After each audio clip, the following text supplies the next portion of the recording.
અમદાવાદમાં આજથી આંતરરાષ્ટ્રીય પતંગ મહોત્સવનો પ્રારંભ સાબરમતી રિવરફ્રન્ટમાં ઇન્ટરનેશનલ કાઇટ ફેસ્ટિવલનો મુખ્યમંત્રીએ પ્રારંભ કરાવ્યો।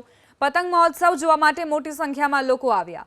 મુખ્યમંત્રીએ રામ મંદિરની થીમ પરનો પતંગ ઉડાવ્યો। કાઇટ ફેસ્ટિવલમાં 55 દેશના 153 આંતરરાષ્ટ્રીય પતંગબાજો, 12 રાજ્યના 68 રાષ્ટ્રીય પતંગબાજો, જ્યારે રાજ્યના 23 શહેરના 865 પતંગબાજોએ ભાગ લીધો છે। પતંગબાજો વિવિધ આકારના પતંગો આકાશમાં ઉડાવીને આકર્ષણ જમાવી રહ્યા છે, જેમાં અયોધ્યા, ભગવાન શ્રી રામ અને રામ મંદિરની થીમ પરની પતંગો જોવા મળી રહી છે। દર વર્ષની જેમ આ વર્ષે પણ વિવિધ શહેરો અને પ્રવાસન સ્થળોએ પતંગ મહોત્સવનું આયોજન કરાયું છે।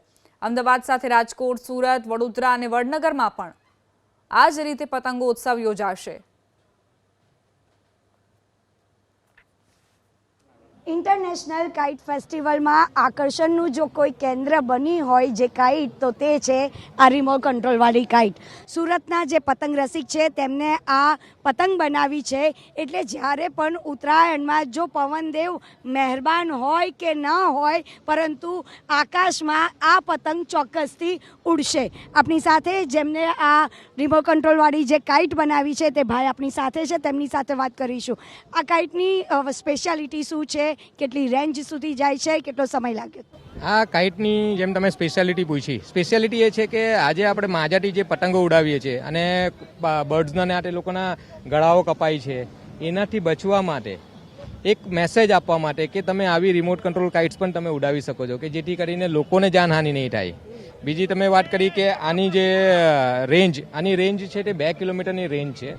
આ લગભગ 2 કિલોમીટર સુધી અપ જાય અને 2 કિલોમીટર અપ જવા પછી એ દેખાતું બંધ થઈ જાય, એટલે મેક્સિમમ અમે લગભગ 300-400 મીટર પર જ એને ફ્લાઇંગ કરતા હોઈએ છીએ।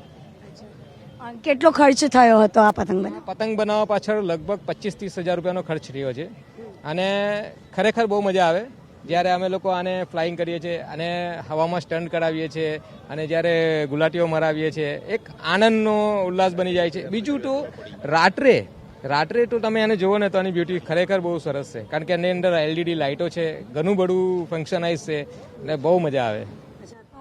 ખૂબ જ સુંદર અને આ કલાત્મક આ રિમોટ કંટ્રોલવાળી જે પતંગ છે તે બનાવવામાં આવી છે। સુરતના પતંગ રસિકે 6 મહિનાની મહા મહેનત બાદ આ પતંગ બનાવી છે।